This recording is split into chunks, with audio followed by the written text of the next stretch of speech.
Hey guys, today I'm here in California for work, had a free day, and I asked on Twitter and on YouTube if people wanted me to show the largest tree in the world. The tree is about 400 kilometers from here. I also asked if people wanted me to show them a Tesla car, so took a ride and showed you how it works.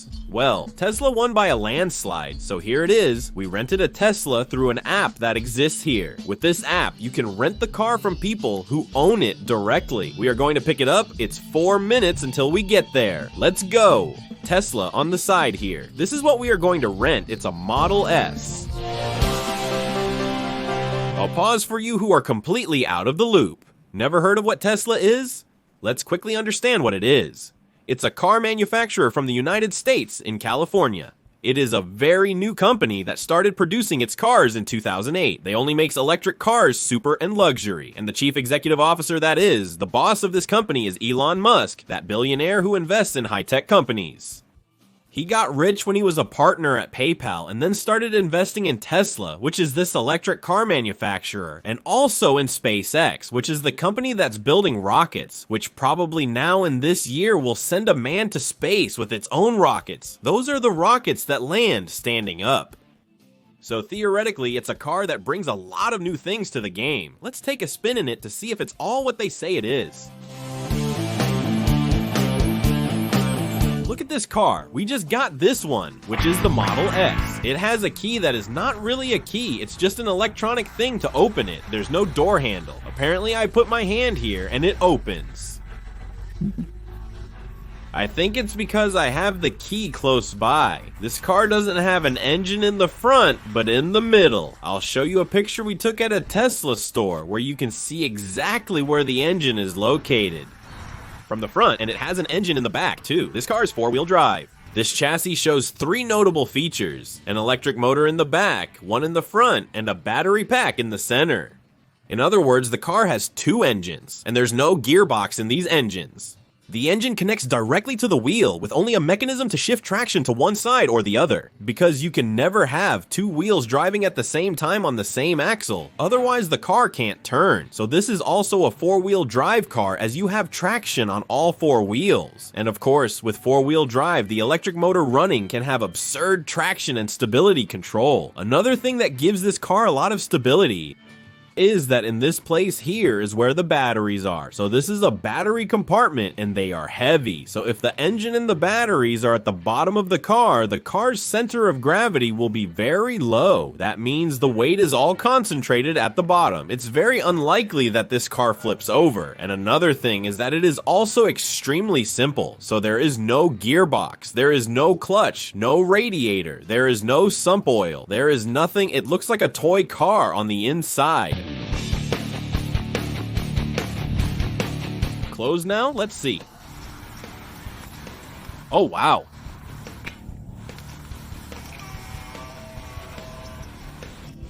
How do I get into this car? I don't know what I did, but hey, it worked. Let's go. The first thing you notice is this huge tablet. I have to enter a password for the car to move. I leave this here, which will indicate that I'm inside the car and authorized to leave, but I still need to input the password. The car allowed me to release the steering wheel, which softened. It's an automatic, and it stopped. It's complaining that Rubens's recording is unsafe. If I put the recording device down, the car will move. It's saying the door is open, Rubens. You're not wearing a seatbelt and the door is open. Please, fix this. Sorry, the audio is very soft with little noise. One detail is that we forgot my backpack inside the other car that we were in, which is in the garage of the guy who lent us this car here. Who would not lend it, right? We are paying quite a bit for the rental of this car. By the way, renting this car costs $180 per day, including insurance and everything. It's not the cheapest thing in the world, but the price of this car to buy here in the United States starts at $78,000. So in relation to the price of the car, it's quite cheap. If it were a car in Brazil, I don't know, 250,000 reais. You don't rent a car like this easily, much less for this price.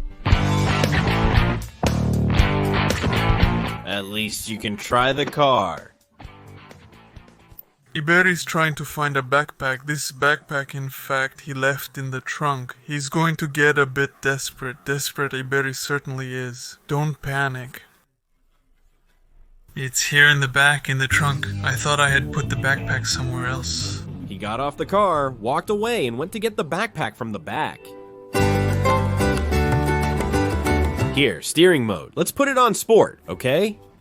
Regenerative brakes, standard. Next, this car is electric, so it has a battery underneath it. It's not a hybrid car. There's no combustion engine in this car. So when I brake, it can take advantage of this energy, which would be wasted with the brake. And it starts charging the battery. There's no generator. It's the motor itself that serves as a generator. If you think that when the generator creates energy, it generates it freely. No, when you brake, the car takes advantage of this to generate energy. Man, a few minutes driving this thing is just witchcraft on this panel here. The craziest thing we've noticed so far, it has a little drawing of the car moving here on the panel, right? You can see the little red one there. It's us, right? It's the right color and everything, but the cars that appear there in front are the real cars that are on the street. It's detecting all the cars and figuring out which are the cars that are around here. The car passed by our side. It will appear here in front. This is very useful for this car's autopilot because theoretically it is capable of driving itself. So, let's try to turn this on. I don't really know how it works. Let's see. Damn, it can't be possible. It's driving completely by itself. I'm not doing anything. It's making the turn. I'll admit it's a bit scary. It goes 65 miles per hour, the highway's max speed. I want to see if it brakes when a car gets in front. I'm going to signal for it to change lanes. Let's see if it changes by itself. Look, it's not going to change because there's a car there. No, it didn't change. It cut off the other car. That wasn't right on this car's part. I mean, the autopilot isn't 100%. Tough question. We put the address here in the global positioning system when it's time to go to another street, to another highway. Question is, will it exit on its own? Let's see. It's close to exiting. I'm going to miss the entrance. If it doesn't exit on its own, it's all good. It's telling me to exit to the right, but it's not taking action itself. Damn, it didn't work. What a disappointment. This car isn't as automatic as expected. We'll have to exit now. I'm signaling. Look. I signal and it exits on its own. I had to grab the steering wheel. Look how crazy. I have to exit right and keep left. It's hard for the global positioning system to say, so it showed a picture, a representation of the highway and what I have to do. It's exactly the same thing I'm seeing there, except for that overpass that isn't there. It's very crazy, Zay. Look at this craziness. I went to look here on the global positioning system and looked at the battery. I said, damn, my cell phone's battery is just charged. But in reality, it's not the cell phone battery. It's the car battery. Like, it's the car itself. It's not the screen yet. It's the total battery that's here under my foot. I went to switch here from miles to kilometers to make it a little easier to understand. I went into the car's menu and it's absurd. You can control absolutely everything. Just to give you an idea, I'm gonna put it here on autopilot. Let's see, autopilot. I can control, for example, if I want it to turn the steering wheel on its own or not. If I want it to change lanes on its own when I signal or not. If it parks on its own. If it warns in case it exceeds the speed limit for some reason. The car can brake automatically to avoid collisions with vehicles ahead, and you can choose whether to have an audible warning. Additionally, you can control the doors, such as setting them to lock when the alarm is activated. Driver profiles allow customization of dashboard units, e.g. kilometers, seat position, and rear view mirror behavior when starting or turning off the car, tailored to individual preferences. The lights, when they turn off, when they turn on, man, you can change everything. The roof of this car is glass, so we're wanting to enjoy a little bit and wanted to know if this opens, right? The front part opens because there's no button here. There's nothing that makes it open. Then we remembered that this car is fully controlled by its app here. So you see here in the sunroof, and let's go, ventilate, and It's very crazy here in the United States that when the signal is red, you can turn right unless there is some warning that you can't. The light was red, but you have to enter carefully on the highway and see if there are any stopped cars. The light just turned green, but I could have turned.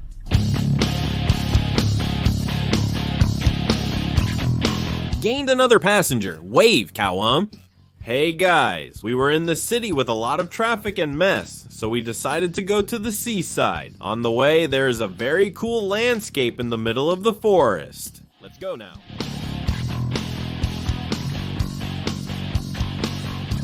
Yes, we stopped at a decent place to see this car. The first thing here at the front is that it has no air intake. Everything is closed here.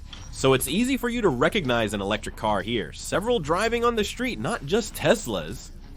But they don't have any intake because they don't need a radiator. I'm gonna open the front again here because now I figured out how this remote control works. It's shaped like a car, and when you press on the front, for example, it opens at the front. You've already seen this, but let's see what's inside here. I don't know the name of this thing. It's an eyelet for pulling the car. There must be some point here where this thing gets tangled. There's also a button here inside. If someone gets stuck, for example, inside this tiny trunk, if you press this button here, it opens up, showing nothing.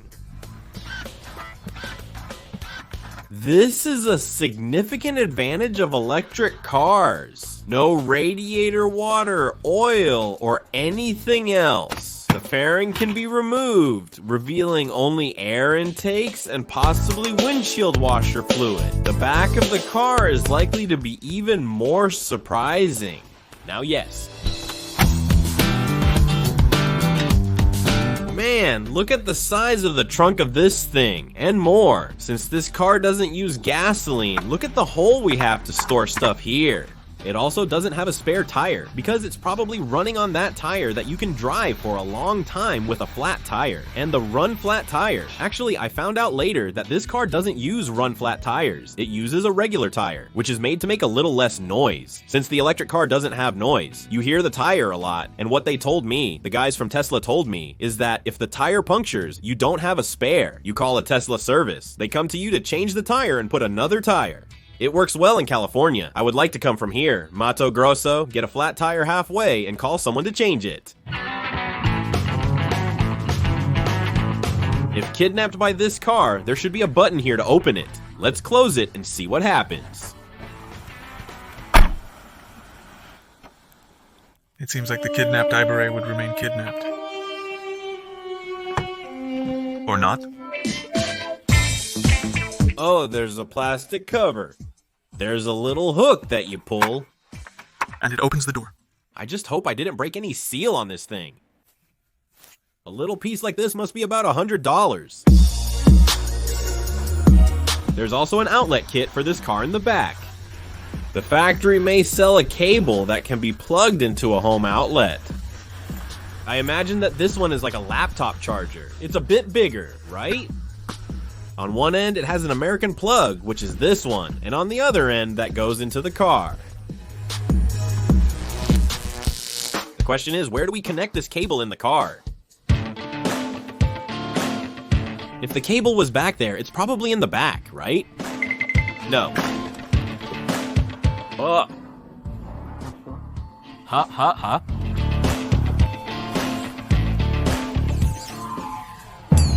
Except not. Oh, there's an open charge port button here. You guys listen out there where it's opening, okay? I never know how to open this. But I would never find this thing here. It opens on the side of the headlight. Oh. Now we connect it here, put it on our power bank, and then in the car. But no, folks, this car, it charges on these electric car charging plugs. But there are also some Tesla stations that at least the guy who rented the car to us said that once you buy the car, you can charge it for free for the rest of your life. We will have to try to find one of those. He has 100 and something kilometers of autonomy for us to return, I don't know, some 50, 60 times. It's very little. Free lifetime energy promotions no longer exist. Then we saw that the cars that are bought now, you get 6 months of free charges. And an interesting thing is that you connect it to the car, it already identifies the car, and then it will send the bill to you. There's no marker there telling you how much you spent filling up the tank, but later this will be recorded on the car's dashboard itself. And we wanted to stretch it out a bit too to see if it really goes from 0 to 100 in 4 seconds, as it says on its manual. But we have to find a road that allows us to always reach per hour. Surprisingly, roads in the United States have relatively low speed limits, and this one we're driving on here is 80. Everything is neat there. You press a button, open the thing next to the arrow to show the car's outlet. But the cable is this mess here. It looks like a gut. Or Elon Musk, you shameless one. At home, my vacuum cleaner has a 5-meter extendable cable. Couldn't cars have something similar? The car's roof is almost entirely made of glass. And there are 3 different plates. The sunroof just closed, leaving a small ventilation hole. There's also a part above the passengers. And then comes the back glass of the car. Here in the back, it's quite spacious as well. I didn't touch the front seat. It's in the same position as when I was driving.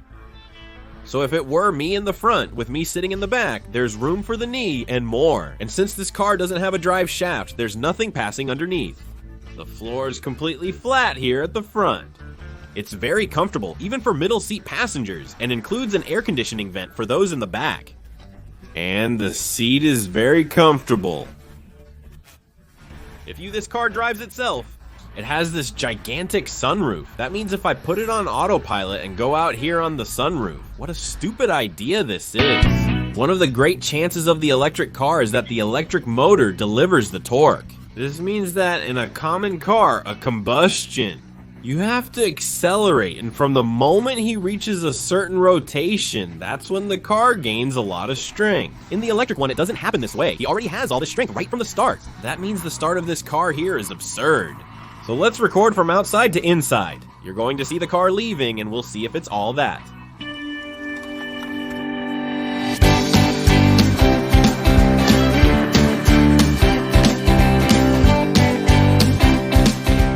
All of this is drop dead gorgeous, but there's one thing, we just went to see the way back. Put a city here that we're going to return to. It's super close. It's like 70 kilometers away. And we're going to get there. At the nearest Tesla charger, we're going to arrive with 5% battery, according to his prediction. So that start I wanted to give, showing the speedometer, is going to be a bit complicated. And now there's a thing. Every time I accelerate it, I'm using battery. Every time I brake or take my foot off, it's charging. Look, while I'm accelerating, it turns orange. That means it's consuming.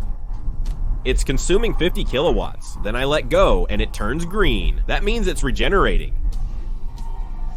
Consuming, charging the battery, consuming, charging. It's there, very quiet then. Consume the minimum and charge the maximum without starting up to test the car. In California, you have to grab the steering wheel every minute while driving to show that you're there, with the Pacific Ocean nearby. Oh, it's complaining here. It's the second complaint already. Okay, automatic steering is no longer available for the rest of your trip. It gave me a punishment, I'll try to deal with it. You ignored warnings to hold the wheel, leading to my punishment. Since last charge, the car drove 128 miles with only 21.7 miles remaining. We stretched it, but it only achieved 149 miles on one battery, indicating low autonomy. Let's try charging the beast at this futuristic gas station.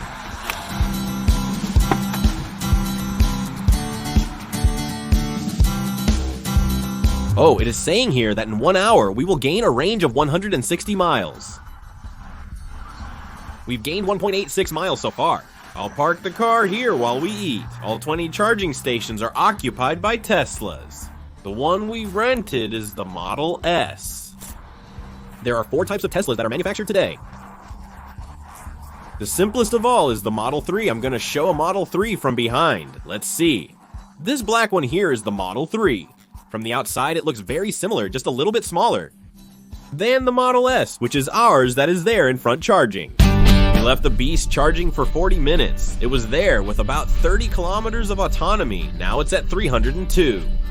The autonomy is low, but it charges very quickly. We got on a highway here where the speed limit is 105. This means that we can stop on the shoulder and test if the car really can go from 0 to 100 in about 4 seconds. So I'm going to do this recording here as I speed. You'll see. 1, 2, 3, and go.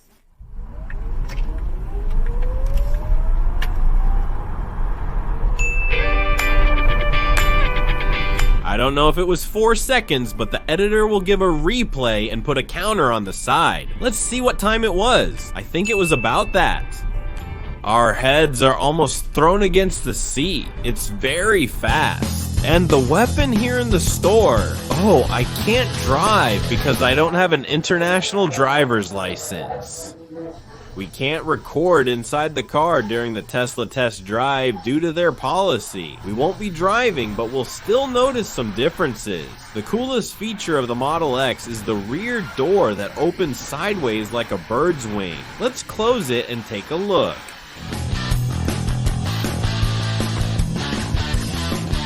It's very cool.